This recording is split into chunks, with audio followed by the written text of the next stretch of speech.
Hello, everyone. Welcome. Today we have the fabulous Zoey. She is a short-term rental investor and coach who specifically specializes in unique stays, which is something I'm super freaking passionate about, and I cannot wait to dig in. She's also a new mom, which is incredible. I feel like we've been having like a lot of new parents in the real estate investing space lately, and so I'm just so excited to dig into everything. Welcome to the show, Zoey. Thank you so much. I'm so excited to be here. Amazing. Well, why don't you tell everyone who was Zoey before like the real estate investing and before the business? Yeah. So I started pretty early into real estate. So honestly, like back before real estate, I was in college. I went to Michigan Mhm. State. Go Green to anyone that's a Spartan out there. And I was actually really passionate about the financial wellness space. So like how to understand money and what is credit cards? How can you leverage them? What does investing look like before real estate was in my scope of horizons. So I was actually on socials just sharing about kind of my finance interest, and a lot of Uh-huh. people were super interested. And that kind of just got me into the world of social media and connecting with others. And I moved to the West from the Midwest and moved to Arizona. And I kind of just wanted to find what I wanted my environment to look like, what I wanted to be surrounded in. I got really into rock climbing, being outside. And then that's when I met my now husband, and we kind of dove into real estate together. So, yeah. Oh my gosh, I love that. So a few things I actually want to dig into. So you said you started in the financial wellness space. Like how old were you? I was like 21. Okay, that is wild because like me as a 21-year-old, I was like a shit show, honestly. Like I had no Yeah. understanding of finances. So like why did you get into it so Yeah. early? Did you have other people around you that were into that too? I didn't. I think that's actually kind of why I got interested in it in a roundabout kind of way. I remember I was making like $500 a month as an intern. I was definitely like very driven as a college student. I knew I was at one of the biggest universities and I really wanted to use that to my advantage. Like I didn't want to just be partying my way through college. I was like, I lived in California my freshman year. So I transferred to Michigan State, and I knew Mm. like not everyone's environment is like this. So by the time I graduated, I had like 8 internships under my belt. So, which is not What? super normal. So like preface that I'm not normal in that sense. Um, but I was making like $500 a month as a college student. I was just like, I don't know anything about money and I want to know. And instead of taking that Yeah. like approach of just like, well, I don't know, so I'm not going to know, I just started like diving into books and blogs and podcasts. And I remember watching like YouTube videos, like, what is a brokerage account? And like someone explaining, like, what does that mean? And it just kind of excited me, like that you can be in control of your own finances and your own future. And I knew time was everything. And at 21, I was like, I have the time. Like, if I learn these things now, I can really change what my life looks like when I'm 40 or when I'm retiring. So I kind of just like dove into it. And now that I look back, now that I'm in real estate, I'm like, everything I was doing, all those small little things then is the reason why I'm able to invest in real estate and have the capital to do so. So it's kind of like a snowball that it turned into that. But yeah, I started when I was young. And then, once I got like a 9 to 5, I was making like 50,000 a year, and I had like some actual money that I could save. And that's when I really realized like the little things I was doing were working because I was building an emergency savings account. So that's when I was like, okay, this is actually real and it's working. So I'm going to share it. Yeah. And people really, could relate to that. And it's kind of evolved to what it is now. So, No, that's so huge because even like I didn't really figure out the finance stuff until a little bit later. But like the first thing I had to do before buying a property was like get your finances in check. And that's what, so many people kind of want to jump in. And a lot of people will preach like, oh, you can use no money down when mhm. like you have zero money yourself. And I'm like, what? Like you don't Yeah. it's like you don't trust your like how can you trust yourself to manage Mhm. other people's money when you don't even know how to manage your own money from the get-go, which is why I like tell my students get your first property by yourself first, Yes. just to make sure you even know how to manage stuff. Like, don't go around Mhm. playing with other people's money when you don't know what you're doing yourself. Exactly. Yeah, I say that all the time. And honestly, when you're working with like partnerships, I always say like you need to value their money like 4 times more important than your own money because it is. But even you can't manage a business if you can't manage your own personal finances. I think people have a Yeah. misconception that like, well, I'm only making paycheck to paycheck this, period of my life, but once I'm making $10,000, $20,000 a month, it'll be different. And it's like it actually won't be different. It's just going to continue to be absolute chaos if you don't get it in order now. And obviously, it's a little bit harder when you don't have, extra cash flow. But I honestly think that's when it's most important to really dial in on, how are you tracking your expenses? What does that look like? Because when you start running a business, you're dealing with most of the time lots of more money than what you may have in your personal finances. And that is so important to have that in order. Totally. And that's why they say, a lot of millionaires will go broke, or not millionaires, but like people who win the lottery and win Yeah. $1 million will go broke because they don't know how to manage their finances at the end of the day. And it's like that mentality that you had when you were broke is going to be the exact same one if you have $1,000, $100,000, $1 million in your pocket that is just given to you as well. Exactly. Yeah, you really have to. I think it's like, and it's honestly, you enjoy it so much more when you're working for your own. And especially when you start your real estate business, like even when you're furnishing a property, you could furnish it for 20,000 or 60,000. And like when it's your own money you're working with and you have worked over the years to be in that spot, it just is way more rewarding to be experiencing it because you got yourself Yeah. there. And someone just giving you all this money and saying, go invest it. But nonetheless, I do think personal finance is like super important. And it is a huge part of how we run our real estate business as well.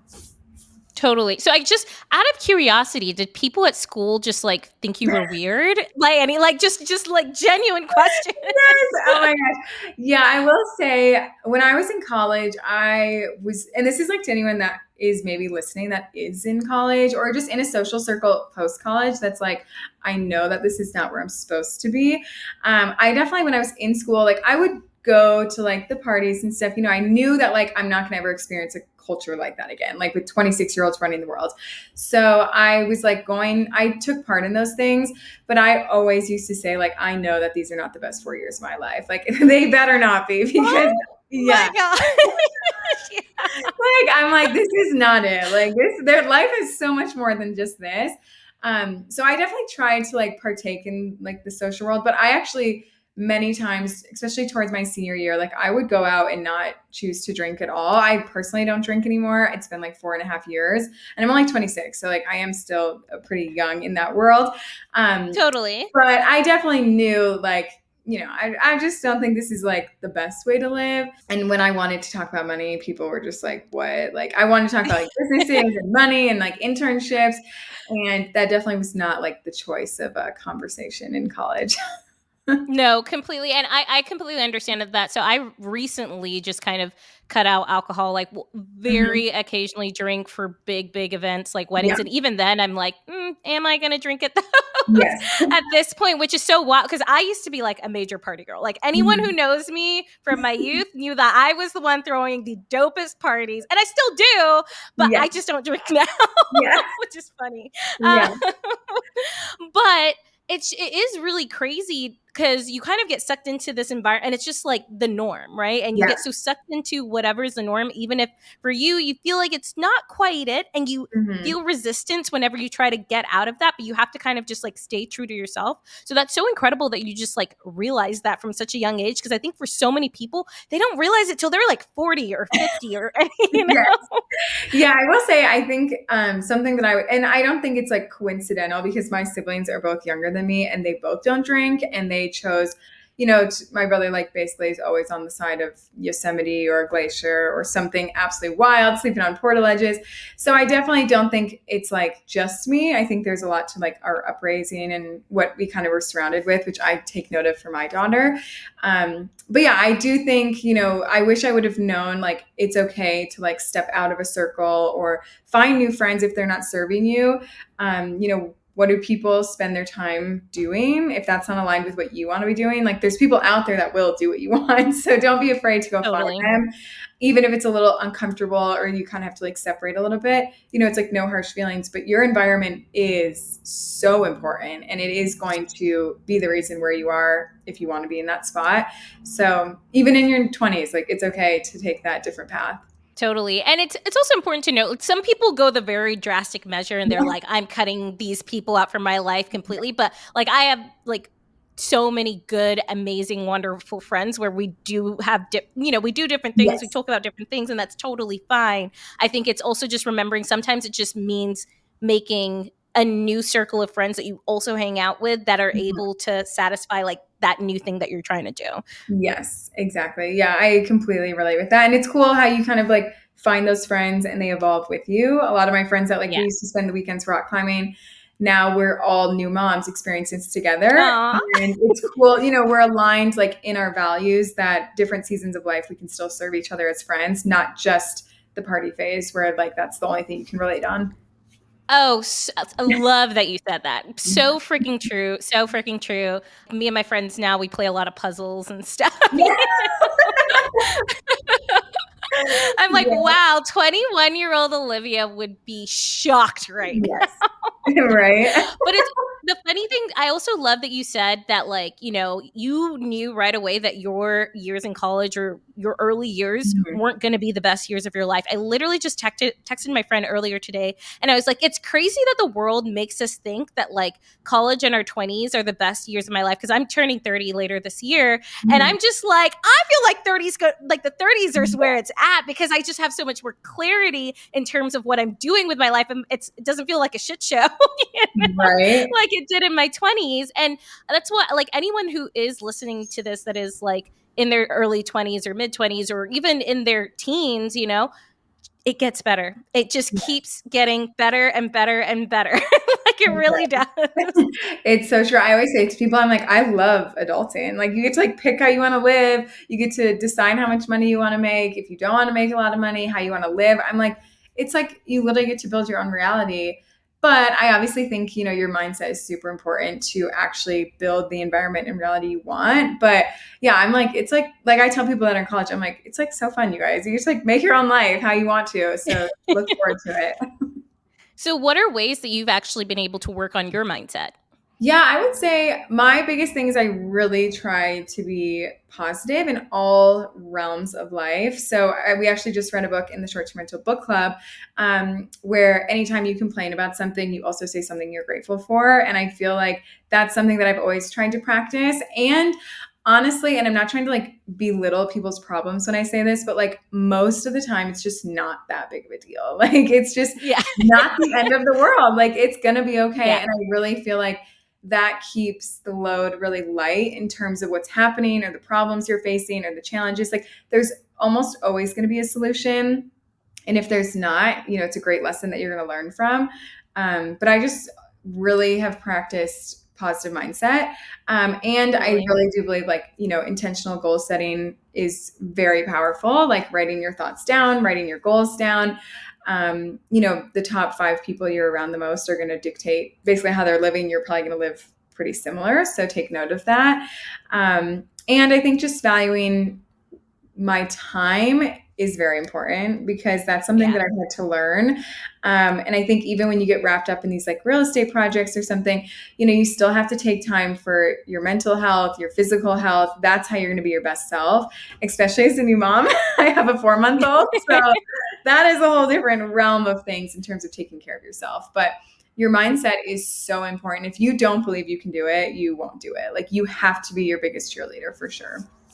Totally. And even like really big problems out there, like, we're not saying that if you're really going through something and struggling Yeah. that it's not a big deal. Like there are big problems out there, but even those, a lot of the time, it just takes some stepping back and realizing that you have the power within yourself to get through it, and you're going to get through it, and you're going to get to the other side. But you do have to have like that positive mindset and that belief that you can actually do it and that you can make it through.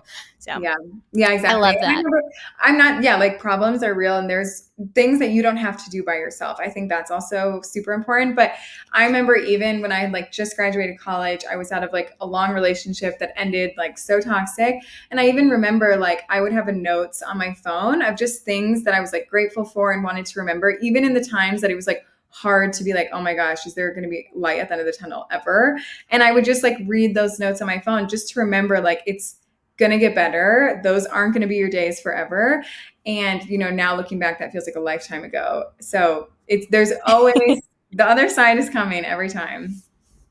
No, completely. And so, okay, so you basically become a financial wizard in college, and you're like the weird odd girl that's into money, and but like which serves you super well. So, Yeah. what made you move out to the West Coast after that? I just literally graduated college and I said like the only place I want to live is Arizona. So I didn't let any Ooh, other state. why? I don't know. It's just like I had been there quite a few times and I just was like, that's the only place I want to move to. That's the only place I want to get a job. So I actually went on like a 3-week West Coast road trip after college. That was like our graduation, like next month. And I had gotten an interview at just a marketing agency in Arizona when I was there on vacation. So I went in for the interview, got the job, and then like 2.5 weeks later, I moved across the country and just started completely from scratch. And I just really wanted to live in Scottsdale. I wanted to be outside. I wanted to hike. I wanted warm weather. And now that I look at it, like my husband was my neighbor in Arizona. So if I would have not moved there, everything would look different. So there's always the universe is working alongside you for sure. Completely. Out of curiosity, are you impulsive? Like, if you get an idea and a decision, you're like, I'm doing this. Yeah, I would say like I'm like logically impulsive. Like I do think about Yeah. it. Like I told everyone like months leading up to graduation, like I only want to move to Arizona. But once I got the 9 to 5 opportunity and job offer, I was like, okay, I'm going. The way I met my Hmm. husband is a funny story. Like we knew each other for 3 days. He asked me to go on a road trip. I said I'm going. Like those are the decisions where I look back and I'm like, if I would have not done that, my whole life would look entirely different. So I do feel like I'm spontaneous, but I'm like making sure it's like a good spontaneous thought. Completely. No, I love that because I'm kind of similar that way too. Like, Yes. literally, I am moving technically, whatever that means for me, Yeah. right? Moving my home base at oh, wow, I literally leave in 6 days and I haven't even started packing. But but it's so funny because I've got nothing planned out, like Mhm. literally nothing. I don't know where I'm going to stay, what I'm going to do. I'm just like moseying my way up and we'll figure it out as I go. But I Mhm. know it's the right move for me. And it's like, I Yep. just know I need to be like in the mountains, out in nature, Yeah. like all of that. Because I feel like for some people, like your environment really does, like your physical environment really affects your mood and Yeah. like how things go for you. I'm very much like I need to be in the mountains and I need to be Mhm. in nature and be Yep. like have the ability to hike. And I feel like that's probably similar for you, right?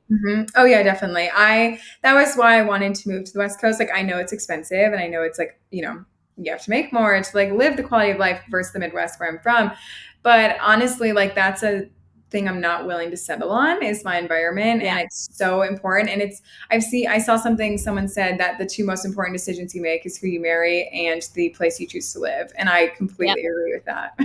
I agree wholeheartedly too. Yeah. Yeah. Wholeheartedly. Mhm. Okay, so you meet your husband, and then you decide he's moving to. He moved to Colorado. Was that where Yeah, you he's guys went? from Colorado, so we were neighbors for like an entire year and Okay.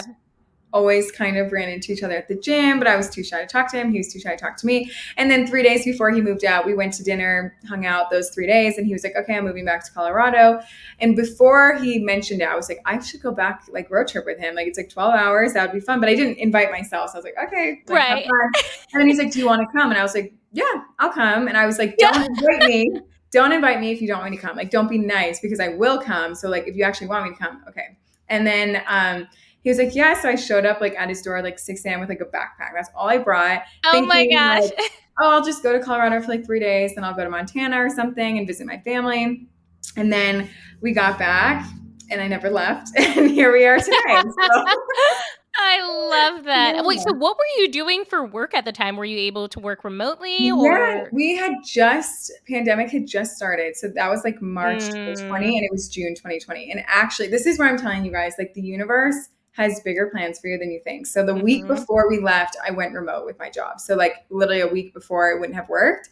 Um, and yeah, we just went back to Colorado, stayed here for like a week, and then a weekend we were dating, and then here we are today. So yeah.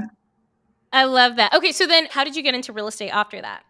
Yeah, so we started in a pandemic, and the first property we put on was a glamping property. So it was a yurt in the mountains, and we were kind of like home basing in it, but we were still like Mhm. traveling a ton because it was the pandemic. Like gas was so cheap. We had a rooftop tent. We were traveling to like all the national parks and everything, doing all like the COVID travels that you were allowed to do, Yep. and I was just telling we were dating at the time, and I was like, we should put this on Airbnb. And he was like, no one would ever rent it. Like, it's a yurt. And I was like, I feel like we should. So I'm like taking iPhone photos, like everything I tell my students not to do now, I was doing. And I was like, we should just put it up. And within like the first month, I had made us like homeless in a way. Like, I was like, we like rented this thing like 100% basically.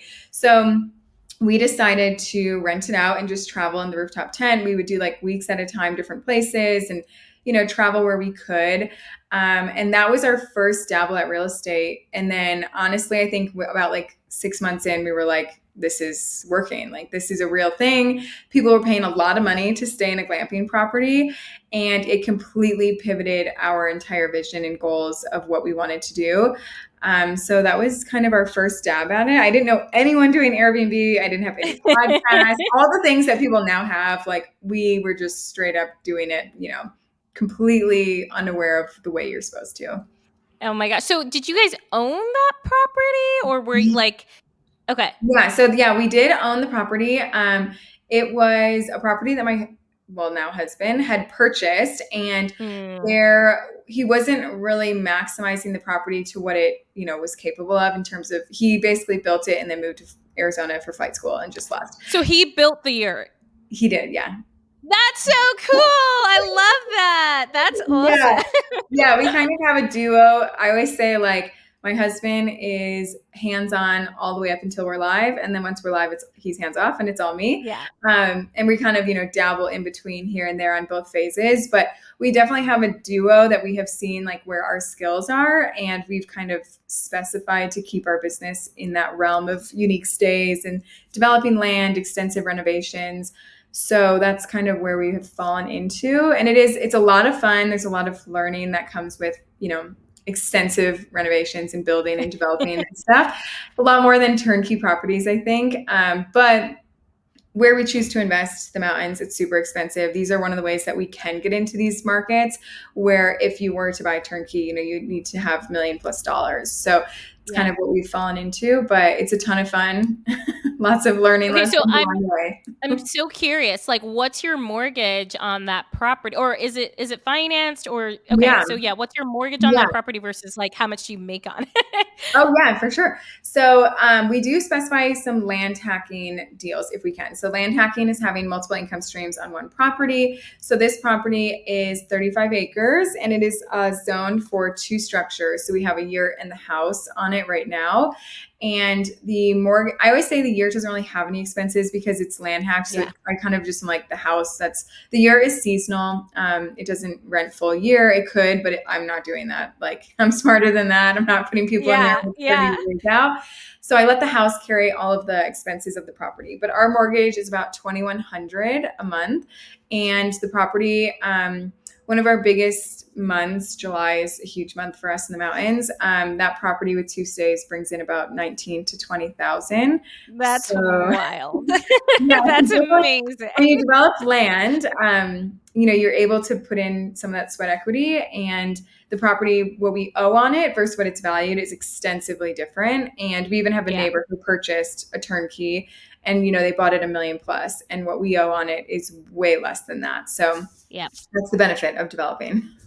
No, yeah, I love land hacking. I think like once I'm ready to get more, right now I'm still kind of purchasing in cities a little bit Yes. more, but once I'm ready to get out into the mountains. It's land hacking all the way. Yeah, it is. The It's like returns are wild. it is, yeah. When you have, and it doesn't even, I always tell people, like, it doesn't have to be two structures. It could be a Christmas tree farm. It could be an actual farm where you do Mhm. like farm to table. Like, people always think, well, I have to build two houses. That's crazy. I don't want to do that. And I'm like, you don't have to do that. You just need two income Yeah. streams or multiple. If you can go past two, that's great. But I've seen, especially, with the way the market is and rates and whatnot, there's so much more profit in land tacking deals than just a one, zoned property with a single family home. We can make what someone's 3 or 4 doors make in one property because our team is super logistically friendly. It's all in one area. We Yeah. have the same team. We have the same property. Supplies is super easy to restock all the properties. Just everything gets so logistically friendly, and there's so much room for, profit because you're basically looping all of your expenses into one. So, No, completely. And so, and another thing, I like what you said, you don't need to build another structure on it. I've even mhm. seen like people who have wineries, they will rent Yeah. out, like, figure out a deal with someone else who wants to put glamping tents or whatever on it. And then you Yep. can get a income from that, which is amazing. You don't actually have to do any of that thing. But I Exactly. guess, what are some issues that you run into? Because, you know, everyone, I think a lot of people, especially during the pandemic, they were like, "Ooh, I'm going to buy a plot of land and just build a bunch of Yeah. structures on it. Perfect, done." Yeah. What are the issues that you run into there? Yeah. So I always tell people land is not created equal. And that is like the Yeah. most true statement I could ever make about developing land. So when it comes to properties, even starting at the basics, like the purchase price, I tell people, like, usually the purchase price is going to reflect what the land is going to come with or have the ability to develop to, if that makes sense. So when you see like $5,000 parcels in the desert, there could be magic behind the scenes that could be developed into an actual stay. But you have to think about the basics when you're developing land. So water, power, utilities, where are you going to get those, and do they have the ability to have them? I think that's a misconception, is people think all land can get power, all land can have water, and that is not the case. The No. property that we do have, we had to drill. There was a power pole near, but we had to pull power to the property. There was a well spec'd, but it was not drilled, so we had to drill for a well. And then we are not close enough for city sewer, so we had to do a septic. So those are things that people, you think like, oh, let's just throw a house up on a property. But when you're actually developing the house, you realize how many stages there are to be able to flush a toilet or turn on a Yep. sink. So, that's a luxury that we have. So that's something I definitely see people miss or not think through. And it even comes down to like Google earthing your property and understanding where your build site's going to be. Like, people don't realize how much money dirt can cost to move. Like, Yep. excavation is a huge cost. And then also I see a lot of issues with zoning and permitting. So people not understanding that land has to be zoned a certain way to be built on. You can't just purchase any land. And, if it's in a subdivision, if there's an HOA, there's certain neighborhoods that require you to build anything above 3,000 square feet. Things like that you have to be aware of. So zoning and permitting is definitely a big thing. And then I think people, they don't think through the county inspections and approvals. So in the mountains, for example, people will say like, oh, I want to do a tiny home. You can do tiny homes, that's totally fine, but you need to check with your county in terms of what is the approval rate of that, because for us, you Mhm. have to have a tiny home that passes wind and snow load. So your tiny Oh, home that you purchase in Florida cannot be suited for our county and get approved as a living structure. And your county is doing their job to make sure everything is safe to be lived in, slept in, and nothing's going to happen. So they are sometimes a pain to work with, but they are, working in your favor. And if you ever sell the property, you can thank them for making sure there's value there. yeah. And there's a lot of benefit too to just like getting really good at figuring out one market, right? Because I think a lot of time when people, and especially when you follow someone like me, where I'm like, oh, I'm going to have my place in Colorado and I have my place in New Yeah. Orleans and I'm probably going to have a place in Italy, right? You can kind of get this like, and that's the thing, it's so possible to do that, and if that's what you want to do, amazing. But like, I think about some of the developments that I'm going to do later in life, and I'm just going to focus in on one market because Yes. you're, those, like, the markets in Colorado like the back of your hand. You know all the rules, you know exactly what it is because you've just dived deep into that one market instead of going like, oh, I'm going to look at all of the 550 states in the country, you know? Yes, yeah. And I will say when you're developing or doing unique stays, I think there's almost a different level of staying in a market because you now have, I mean, people don't realize that like electricians, like they could be 6 to 12 months out. Your Yeah. contractor, if you're not, they could be 5 jobs out 8 years down the road. Like there's people that I think people don't realize like what it takes to have standing walls in a house. Like now we've Yeah. just done an extensive renovation on one of our properties, and there's just so many ins and outs that it takes even for a renovation property. So I think having a market when you have that electrician, that plumber to call, that contractor to call, the county knows you by name. There's just different levels to be said in terms of your easeability on getting that project done and not getting it past scheduled, over budget, way done later than you wanted. That's all something to think through. But when you're doing turnkey properties and you're like, I'm just buying, painting, furnishing, off I go, definitely more realistic to have markets across, the country or the world in your world. Um, but when it's developing, we had to really think through that for like 2 months. Like our next deal, we were like, where are we going to go? Because we wanted to do all these different states, but we didn't have the resources, the tools. We have our own machinery that we got to use on the project. So there's definitely something to be said about when you find a good market, do you want to elaborate there before you go elsewhere? No, completely. And I guess, your places do really well. Like, obviously, not every single place is going to make Yeah. numbers like those. So, what makes your places special? Yeah, I think so. We kind of invest strategically, which we all do in this industry. And I know some of you guys have heard probably of like the golden triangle or the golden rule. And basically, we kind of scope out the markets we want to invest in within like a 3 touch point. So we want to be within 2 to 3 hours of a metropolitan city or international airport. So that's super helpful because most of your traffic will come from there. We also like to have, I personally, as a host and owner, don't want to be like the bachelor party. Obviously, knowing my story, you guys aren't surprised by that, but I don't want to be that host. So I like to keep in mind, are there family activities to do, or why are people coming to this area? So in Colorado, there's tons of hot springs, adventure parks, skiing is obviously a huge one. And then I like to tie in, is there a natural attraction that like won't ever go away? So if the world shut down, are we still bringing people here, not because of entertainment, but because there's things to also do? So that's where like the skiing would come into play, or mountain biking. So we kind of think of that. We kind of build a triangle on a map and then scope out those 3 points. And if a market can fall into that, that's a pretty good golden rule. And our market has almost become not just winter and summer, but almost all year. Our 2 slowest months are April and May, and that's pretty common in the mountains. It's pretty ugly. It's all brown. Um, but that's pretty nice too, is I like to think of seasonability and how long can you be in season to keep those guests coming.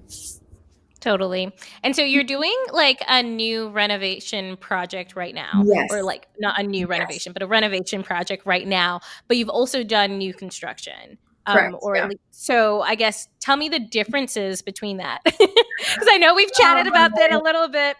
Yeah. Oh my gosh. Don't even get me started on it. I'm in our renovation project right now. So it's actually, I think people have also, and there's no like good and bad. It's just pros and cons. Everything's different. And I also think it depends on the property itself, because where this project, the renovation was, there was no more land to be sold. So like a new development would not exist. So it was either a tear down, which is pretty expensive to tear an entire house down and build a brand new one, but it can be done, or a renovation. So our new build, actually from like foundation to completely CO, was 9 to 10 months. And this renovation, we're like almost 12 to 13 months in.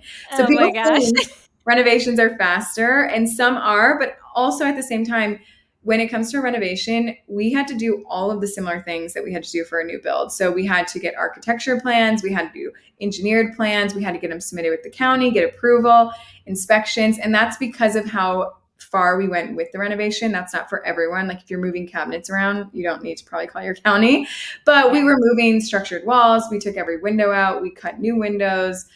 We basically went down to the foundation and built it back up because it was from the 1920s. So that was needed to build a long standing home, which I also see with short-term rentals.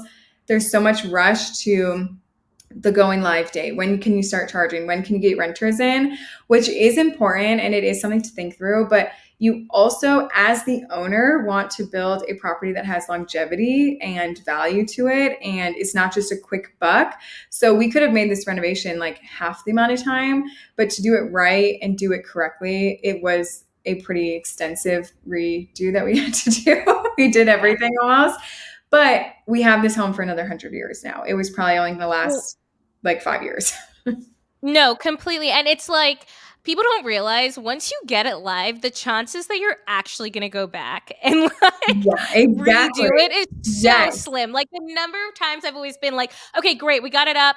We'll come back in a few months and we're going to Yeah. add this. No, you're not. No, you're I'm not. so glad you said that because that's so true. And that's something we've debated with this project is like, we could go live now, but we would need another phase two. And we have learned from our past projects, we really want to, if we don't have to budget wise be in phases, we would want to have it all done at once because you don't want to come back. You don't want to have it take another property off, off Airbnb, get renters out of it. You stay in it, you bring it back into a construction zone. You kind of just want to get it like back to square one where it's ready to rent and then you're done. You don't ever have to go back into construction world and have to clean up the property again and get it, fully cleaned again and all that. So we've had to debate that quite a few times with this property. And I think we've made the call that we're just going to start phase two right away if we have the budget to do so. We have the people. That's another thing is like your contractors, you'll be lucky to get them back. Like they have jobs scoped out for years to come. So it's super smart too if you can just get it almost 100% done and then you don't have to go back to it. I guess 2 questions here. Number 1, how did you even know it was a really good deal, especially since you are renovating it to the studs, right? A lot of people get super Yeah. intimidated by that. And then I guess the other part of that question is like, oh no, just kidding. I completely forgot what the other part of that question is. So let's just do the first part. It'll come, I'm sure it'll come. So it was definitely a unique deal to analyze. And what this property, so it was listed at 650 and this cabin was literally abandoned. Like the inspection was 90 pages, 2 documents had to get sent over email because it was so long and extensive. So it was first listed at 650 and we called and we found it on the bike trail. It's on our favorite bike trail. And we were biking by and my husband was like, oh, look, that property's for sale. So we stopped, we called the guy and we like explained like, oh, would you guys do seller financing? Like 650 is extensively over what this property should be valued at. And he was like, we will not take $1 under, like, don't even think about it. And we were like, okay, whatever. So we literally like dropped it. 11 months later, you guys, this property was still on the market. It was dropped down to 450 now. So it dropped to 200,000. Oh my gosh. Yeah, like a ton. So we call back and he's like, I think I've talked to you guys before. Like I've talked to a pilot. So we get a tour of the property and we're like, okay, this has like potential. Like it was really cool. It was a log cabin built out of aspen from a wood mill that got moved down into a different town. And we were like, it is really cool, but it needs everything new, like more than what we even could see from our eyes. So we toured it with the realtor, put an offer in, and she was like, they are really starting to get offers on this. A ton of people from the big city are wanting to come and flip this. And I would love to see what someone would have done with the flip because this thing was not flip potential. It needed a full redo. When I ran the deal, I ran it at the purchase price that we wanted, which we got it for $395 and it was listed at $650. Okay. So don't ever think, what you see out there is not negotiable or things could change.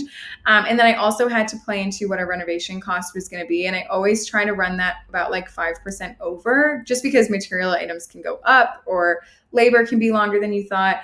So I ran that. And because we have properties in this market, I was pretty confident at what the revenue would bring in over what AirDNA would say, because I knew what our properties, they were unique. They had certain aspects. They were designed for short-term rentals.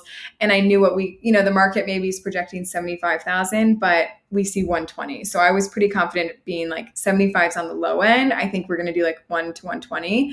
So I ran that and it was still running at like a 50% cash on cash return with a huge reno budget. This property was such a risk that I pulled in Maddie from Sunrise Homes, Maddie and Skylar. I pulled her in on my spreadsheet and was like, I need you to like look at this, make sure I'm not missing anything. And she was like, it's polling. She's like, I actually made a few tweaks and it's polling even better than what you had it at. And I was like, oh gosh. Okay. So once we had that, we also invest for appreciation and equity. So I think people in the short-term rental world, they're really like pushing like cash flow, cash flow. Yes, cash flow is great, but I almost say that's the benefit on the short tail end of things. The long Mhm. term, you really need to think about, am I investing in an appreciating market? Am I going to see this grow? Because when you start to see equity, you can become your own bank and you don't have to go to lenders anymore. So my husband and I, we almost keep that kind of on the forefront, and then the short-term rental comes into play after. So that was kind of how we ran the deal. We did design this entire property for short-term rental. So every touch has been thought through in terms of a guest, not an owner. And I think that Yeah. helps as well. Like curb appeal is a huge thing right now in the industry. So that was something we thought through for Mhm. sure. Yeah, it was a Yeah. deal. Okay. I figured out my next question. How did you Okay. finance it? Oh, yes, me too. Good question. So we actually did, in a way, creative financing. So we leveraged equity from another property that we have that's gained a ton of appreciation. So because we were technically cash buyers, but we weren't really, a HELOC is cash in a way, but it wasn't like our full cash. We Yeah. were the reasons why we got the property, because the owner knew this property would never appraise. He wanted a quick sale. He wanted it to close. It was on the market for like a year plus. So he was definitely like, the Yeah. quickest, the better. Let's go. So Yeah. the realtor literally told us, like, you guys got it out of 8 offers that are on the table. Even though you're not the highest offer, you're the quickest because of the cash. So we closed on it. The realtor made us walk it the day of closing. And I look back and like, probably shouldn't have walked. It was like just a reminder of like how much we were spending for an absolute piece of junk Yeah. cabin. I was like, my husband and I like look at each other. I'm like, is the morale like low to be going to a closing table right now? But no, we did get it with cash, and then we actually saved our own capital for the renovation. So we had that planned. So we will only come out of the deal like with the HELOC amount, which was just the purchase price. We didn't Yeah. use the renovation for that. And I did leverage, like credit cards, sign-on bonuses, travel miles, so that we put everything onto credit card, paid it off, and now we have like 500,000 miles that we get to travel on after. Love So that. Oh, fabulous. We love to see it. yeah, I know yeah. that's always the best part about getting a new property. It's like rack up the credit cards, pay it off, and then you can go on a free trip. Exactly. You need like a reward after the property's done, and that's your Yeah. miles. Well, that's like just saw an Instagram reel, and I think it was like my rich BFF, what's her name, Vivian Mhm. too. She posted, she was like, anyone who's preparing for a wedding, put everything on a credit card, like Yes. a new credit card sign-on bonus, Yeah. so that then your honeymoon is free. No, we did that literally. Like we had a really small wedding. Our wedding cost us like $1,500. It was in the mountains, but What? That's I like literally the cheapest wedding I've ever heard of. it was a very like we only had like 20 people. I think my dress was like $100. The most expensive thing was my husband's suit. So of Oh, course, very oh on my brand, gosh. very on brand for him. But we planned like the whole like 10 months leading up to it. I was like, I'm racking up points and leveraging like sign-on bonuses for a honeymoon because we wanted to do Bora Bora, which is like insane Yes. price wise. So we were able to do our honeymoon paid for by that. So yeah, like properties, weddings. Honestly, like when I was in college, I couldn't pay to travel. So I leveraged credit card bonuses to be able to travel. So Oh, definitely. completely. Like every year, most of my big trips, I'm like, thank you, points. Yes. I mean, seriously, like you guys, these points, you like get more than what your dollar would buy you. So, and it's like, in a way, it's Completely. like not money. So, like paying a little bit more, for flights or hotels, it just isn't that painful. So fair. Oh my gosh. Okay, so I also wanted to touch on, so you're now a new mom, which is Yes. amazing, but I know a Yeah. lot of people get really nervous about that, especially when like either starting a business or wanting to Mhm. invest in real estate, because it's like, is my life over, but like, oh my gosh, I can't Yeah. go do this, or I can't go travel, or I can't go do anything. How has that been for you? Yes, great question. I could talk about this subject for hours. I swear, everyone, when you're pregnant, well, so my husband and I, we actually found out we were pregnant the day we closed on the cabin. So, talk Oh about my a gosh. exciting day to say the least. I was like, and I honestly tell him, like, the universe knew that we needed to close on that thing before we found out we were pregnant, because we wouldn't have purchased it if we knew we were pregnant. I think like Oh, totally. 90% of me says that. So Oh my gosh. yeah, wild day for sure. That was like almost a year ago today, but we travel nonstop. So we are actually like completely nomadic. My husband is a pilot. We don't really we, have stuff somewhere, but we don't really home base anywhere. We don't walk into a place and it's the way we left it. So that was definitely a concern for me during pregnancy. It was like, how are we going to maintain this lifestyle? We're not ready to logistically settle down. I don't want to settle down right now. So I traveled every week my entire pregnancy until 37 weeks. I had to show a doctor's note on my last flight to be able to get home, because they were like, you are so pregnant, we won't fly you. And I was like, but you will. Oh I my need to go gosh. home now, baby. So that was something that I definitely have a mindset that like you don't have to do it a certain way. And I literally had to fly to get to doctor's appointments. I Even the way I brought my daughter into the world, I had a natural birth in a water birth. I did a birth center, so I didn't want to do the hospital route. So I think it's just more so like if you feel called to it, you have to have the confidence that you don't have to do it. Everyone wants you to go to a hospital, but I didn't really feel like I wanted to go to a hospital, so I didn't. And luckily, that was the way it went to plan. So I really feel like if you want to do it a certain way, you can. Like, society does not have to dictate how you have kids. All of her stuff is in packing cubes. She owns one tub of clothes. That's what she gets. She doesn't need a nursery. She's an infant. So that's kind of how I went into pregnancy and birth. And then when she was born, we were actually still in framing with the cabin project. And now we're past trim carpentry and she's 4 months old. So we have been busy, not only with the newborn, but keeping our business running. It's definitely, unique, and there's some different things that change, but, she was 5 days old at the cabin in a carrier being worn through walkthrough during inspection. Like, you can still keep things going. I really think it's you and your partner have to lean on each other and, analyze your goals, because your priorities now look different. And I say like a kid does not, that's the best way to prioritize your goals, is like have a kid and you'll be like, wow, we need a fast track to this, because it Yeah. really puts things into perspective, especially when it comes to your time. So, our business, it didn't really slow down. It didn't really stop running when we had a kid. And now that we have her, it still is running. We had one of our most risky and biggest projects we ever had during my whole pregnancy and birth with her. So it can be done. No, I completely love that. And something I love even more is that you guys are like planning on going back on the road and like living in a Yes. camper van going forward. So I guess tell me more about that and what spurred that Yeah. decision. Yeah. Honestly, we decided like last week. So here we are. But like I said, like we are nomadic and every property we have is rented or rentable. So we try to keep everything like, it's not our primary residence by any means. And we lived in a camper van and managed our properties from the road across the country about a year and a half ago, or I guess 2 years now. And I absolutely loved it. And we had a rooftop tent before that. So we really love to like get outside and, we are big minimalists. So it's not a huge priority for us. I just think like, I don't know, people that have these like big houses and like, don't you want a house? I'm like, no, homeownership No. is not the most glorious thing. People are working Yeah. 9 to 5 jobs to save money, to pay and put money into their house. That's basically how it goes. And it's a pattern. So, and I was like, I have homes. I don't want to have like another that I have to care for all the time. So we are going to, prioritize getting outside this summer. All our properties will be up and running. The cabin will be done. So we bought another rooftop tent and we're actually going to, try to get outside and travel with her. She's not mobile yet. So it's like super easy. I always say this is like the easiest phase. She can't walk. She can't crawl. She can't do anything. Yep.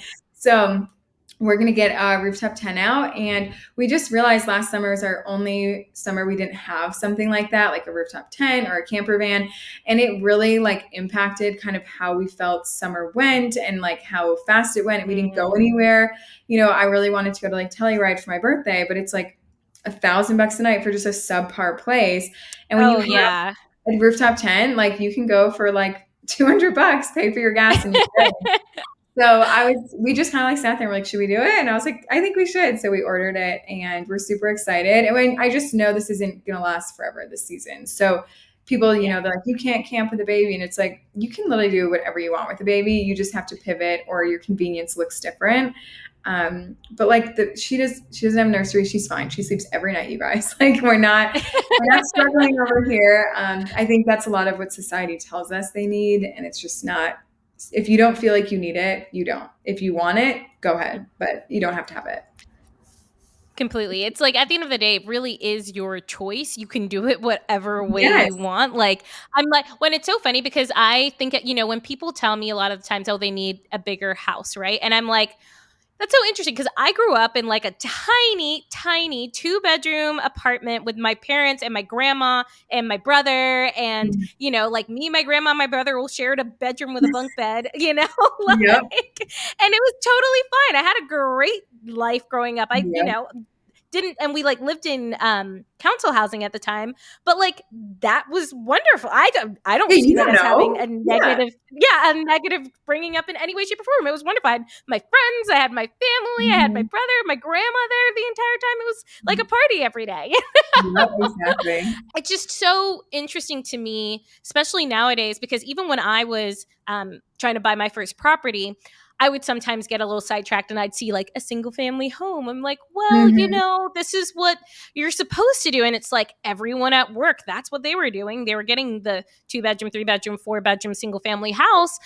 And I was just like, but I really don't want to have to pay a mortgage. Like, I just don't want to have to pay a mortgage. That's more that I'm responsible for. And why? Like, and Mhm. that's what veered me towards getting a duplex where all my living expenses could be covered because Yep. I didn't want these extra expenses. Getting a big house would just give me even more expenses that I was responsible Yep. for. And it kind of Exactly. plays into that golden handcuffs, right? It's like you get the job, you get the house, you get the car, and then you're like, well, like I can't leave my job because I have all Mhm. these expenses I have to pay. And it's like, well, you could just not live in the big house and get, get something smaller for the time being and kind of get to Yep. that financial freedom that you want to actually get to first. Yeah, exactly. Yeah, I mean, my husband and I, like my whole pregnancy, I actually didn't share it on social media until she was born because so many people, tell us how we should live. Like, well, you're Yeah. gonna have to settle down. You're gonna have a kid. You need a house. All this stuff, and it's like, you know, we're fine. Like we're doing okay over here, and we really want to invest in assets that will pay for us to live in our dream home that we want. Instead of buying the dream home first, buy the 5 rental properties that are going to pay Mm-hmm. that cash flow for your dream home, and we're willing to make those sacrifices. And I think people don't share the sacrifices enough. I try on my socials to like really show both sides. Like we were sleeping on a mattress with our newborn in the cabin that had like no running water at the time. And we were totally fine with doing that because we're like, our other properties are rented. There's heat. That's all we needed. We're totally fine with it. It's not forever, but there are sacrifices that you're going to make. And I think people, they get scared or afraid of the sacrifices that they're going to have to go through. And I honestly, when I look back, like those are where the memories are made. Like I'm going to look back at Yeah. this last year of this cabin, and we're not, once it's going to be live, we're not going to be here and we're not going to be living within the construction. And like those are going to be the memories that I think of. And it's not going to be like once it's done, what happens? Like life now starts. It's like life has been happening the whole time. So I I mean, when people tell me they want these big houses, I'm just like, you are just going to have to work harder, longer for more money to pay these houses, put money into them. It's just a complete endless cycle. And I don't want to be personally, like, I would rather spend my time elsewhere. Yep. No, that's so fair. And it's like even those moments, like it's all just a part of your life story, right? And Yeah. because always when I think about like who I want to be in the future, I want to be the person that has this like incredible life story, which comes with those moments that are seen as tough. But like honestly, I think back to some of those like tough moments and I'm so freaking thankful for them. And even at the Mhm. time, I'm like, okay, we're going through something right now, but we're going to look back and this is going to be a part of the story, Exactly. I mean, if you don't have the moments to be grateful for, you're never going to be grateful for the end product or the end project. Like, if you don't, I mean, this project, the renovation, has put us through headaches time and time again because we're re engineering a poorly engineered property already. So we had to figure out how to do it the best way possible. And now when I look back, like, one, those are the greatest learning lessons that you'll ever have. But you'll never be more grateful for an operating sink after you have done all of the plumbing together. Like I promise you guys, it is so rewarding. And that's a huge part of, developing land, developing properties, glamping, renovations. It is a slower journey to the reward, but honestly, I've seen the most profit in that world. I've never seen people produce numbers like this with turnkey properties. So you have to be willing, to sacrifice in one way or the other. No, I absolutely love that. Okay, so now we're going to go into the final 3 interview questions that I ask every single person Yes. that comes on the show. But number 1, what does your ideal day look like? That is a great question. I always used to say this back when I was working a 9 to 5. The day that I can go to the gym at 11 a.m. is the day I made it, because you are not at the Ooh. gym at 11 a.m. by coincidence. That means that you are not reporting to someone, or you have the flexibility to be there. I always used to say, like, the days I had off or holidays or whatever, I'm like, the people at the gym midday, they're doing something right. Go talk to what they're doing. Go talk to them because they're doing it. So I feel so grateful that the days I live now, I spend every single day with my daughter and husband. And that is exactly how I want to spend my time. That's what my ideal looks like. It would be getting outside.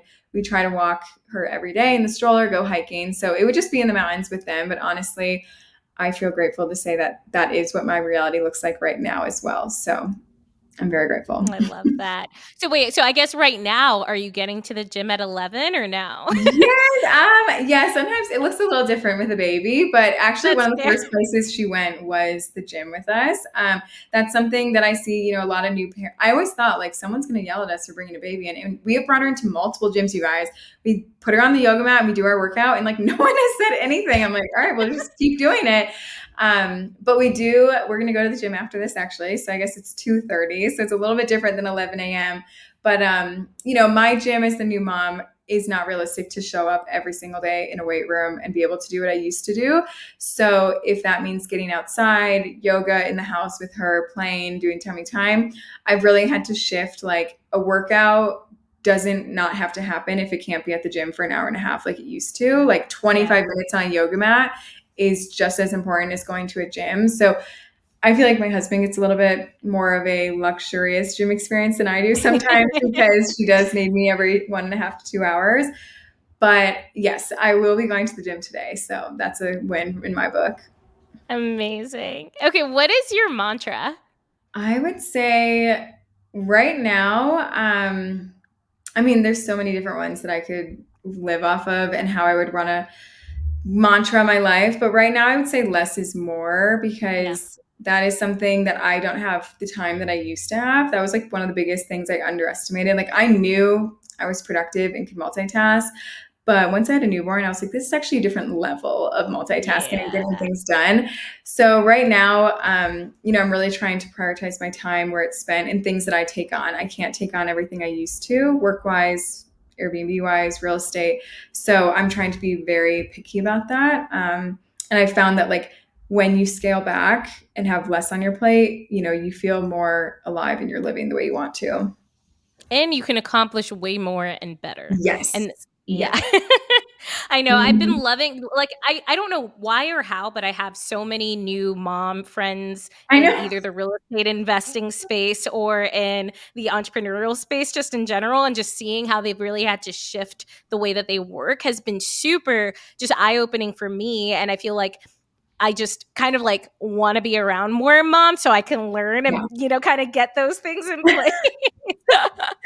Yeah, it is next level. Like it is, I always say she's my hardest boss. I'm like, I've worked 5 jobs at once and there is no boss harder than a baby, because that is just Yeah. 24/7. So you really learn and honestly, you learn what's important because you can't do it all. There's going to be days where you're like, I know I have to do this, but it just is going to have to take the back seat right now.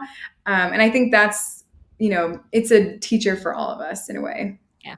Amazing. Okay, so last question. What does wealth mean to you?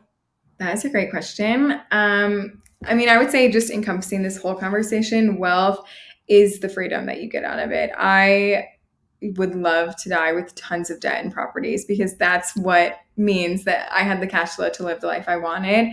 The goal is not to be debt free, it's to have assets that pay for themselves and pay you as well. So I would say wealth is having the freedom to go to the gym at 11 a.m. That's the dream. I love when it's so funny too, because like I was literally texting my best friend the other day, and I feel like lately, just over the last year, I've just been having so many like giddy moments just about my Mhm. life. Like I'm literally living my dream. I literally texted her in capital letters. Was like, I'm literally living my dream right now. Like, and it's so You incredible are. to like get to that point and realize I really don't need much more. Like there are, Mhm. I feel like we always have goals and milestones to continue to stretch us, right? But like Yep. in general, I freaking love my life. Oh my gosh, yeah, And and that's that just is an empowering place to be. it is. It is such a blessing. And I say that all the time. Like, honestly, whenever we have problems come to our plate, I'm like, we are like lucky to have this problem. Like, it's Yeah. like, oh, like the property needs this. And it's like, we have a property. That's something so many would love to have. We have a problem that it needs our help. Like, we have the brains to be able to solve that because as an owner, you are solution oriented all the time. So I always say that, like, even when it's a problem, like, we are so lucky to be picking out a shower door that doesn't fit for our other house that we have. I'm like, that is like dreams Yeah. to be able to do that. So Yeah. the mindset is everything for sure. Amazing. Well, this was so fun, so fabulous, so many laughs. Yes, I So know. I Thank guess you. where can people find you? Yeah. So you guys can follow me Instagram, TikTok, website. Everything is Zoey Berghoff. And that's kind of my goal is to share our journey. And that's what I do every single day is just showing you guys bits and pieces of what it looks like. So you can find me there. Amazing. Well, thank you so much, Zoe. And I'll make sure to include your links and everything in the show notes so you'll be able to go follow Zoe there. Awesome. Thank you so much. It was so fun being on. Thank you so much for listening to Wanderlust Wealth Show. Now, don't forget to follow the podcast, or if you're watching on YouTube, make sure to hit that subscribe button. If you love this episode, it would literally mean the world to me if you shared this with a friend or a family member, or literally like anyone off of the street. Like right now, go ahead, share it so you don't forget, or post it on social media and make sure to tag me. I love seeing what you're listening in on and what you resonated with, and I'm just so freaking thankful for you. I'm so freaking excited for you. I love you, and don't forget, life really doesn't have to be hard.